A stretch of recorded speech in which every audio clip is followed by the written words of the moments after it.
faut savoir, c'est que pour chaque machine, nos constructeurs passent plusieurs mois allongés dans l'herbe.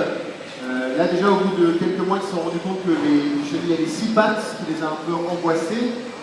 Les 4 pattes, déjà, pour l'éléphant, ça avait été compliqué. Du coup, ils se sont dit qu'ils allaient synchroniser un peu les pattes.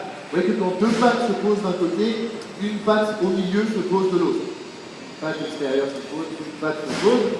Vous pouvez voir qu'il y a quand même un petit problème, c'est que les pattes avant et les pattes arrière font ça. Il n'y a que les pattes du milieu qui marchent vraiment. C'est qu'en fait, ça n'a absolument rien à voir avec la vraie marche de la fourmi. La vraie marche de la fourmi est extrêmement chaotique. Ça ne ressemble absolument à rien. Donc du coup, on a voulu purifier un peu la nature, si je peux me permettre. L'idée étant de ne pas être réaliste, mais d'être crédible. On aurait fait une vraie marche de la fourmi, vous vous seriez dit c'est le chaos, ça ne ressemble absolument à rien. On a quand même changé la marche de la fourmi, vous allez voir sur la deuxième version 2.0 qui arrive, ça marche vraiment à l'arrière, ça fait vraiment un mouvement de marche à l'arrière, alors que les 2 pattes de l'avant, elles servent plutôt à palper l'environnement, savoir si c'est comestible ou pas.